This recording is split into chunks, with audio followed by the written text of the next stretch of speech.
Лимон таптырмас өнім болып табылады. С дәрумені иммундық жүйені нығайта түседі, хош иісі жігерлендіреді, ал шай мен лимон қосылған бәліш әсерін күшейтеді.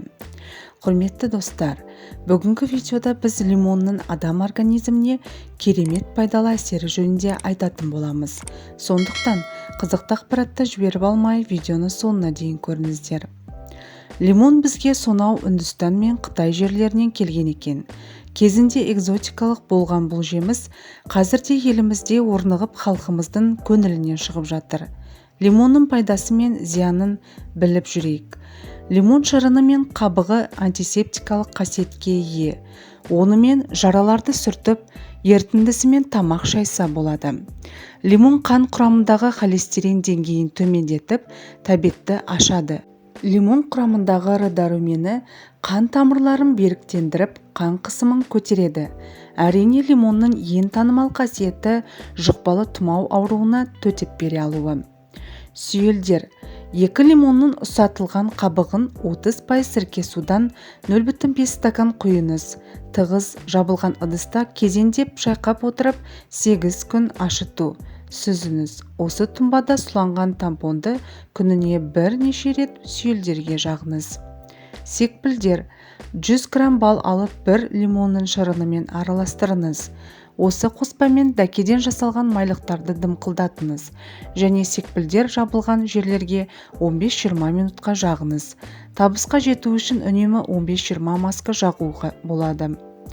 Гипотония. Төмен қан қысымы болған кезде климактериялық кезеңде тамақтан соң үгітілген кофе дәмдерінен 50 грамм 0,5 кг балдан және 1 лимонның шырынынан жасалған қоспаны 2 сағаттан кейін 1 шай қасықтан қабылдаңыз. Қоспаны тоңазытқышта сақтаңыз. Бас ауруы. Жаңа піскен лимонның қабығын алыңыз. Седрадан тазартыңыз. Табаққа салыңыз және бірнеше уақыт ұстаңыз. Кейін терінің үстінде лимон қабығының астында қызыл тамба пайда болады. Ол қызиды және қышиды. Ол бас ауруы басылады. Тістерді нығайту. Егер сіз тістеріңіз ақ ал тамырлары мықты болсын деп тілесеңіз, тістеріңізді лимонның қабығымен ысыңыз. Аяқ сіңірінің тартылуы.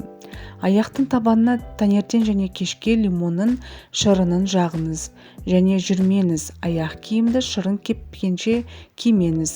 Емделу курсы 2 жетеден аса емес. Тырнақтарды күту. Тырнақтар икемділік пен қаттылықты жоғалтпау үшін оларға лимон шырыны мен май қоспасын жиі жағу керек. Қайызғақ. 4 лимонның қабығын 1 литр суда 15 минут пісіріңіз. Қайнатпаны сүзіңіз. Шашты қайнатпамен аптасына 1 рет шайыңыз. Лимонның зияны. Лимон қышқылы ойып түсетін зат және органикалық еріткіш болып табылады. Ол тіс эмаліне теріс әсер етеді, сондықтан лимон жегеннен кейін аузыңызды таза сумен шайқаған дұрыс. Қолдың терісіне лимон шырынын үнемі тигізу саусақтың терісінде ауырсынуды тудыруы мүмкін. Достар, видео ұнаған болса лайк басып, каналға тіркеліп қоңыраушаны басуды ұмытпаңыздар. Сіздердің оп-оңай болмашы әрекетіңіз бізді жаңа әрі пайдалы видео шығаруға шабыттандырады.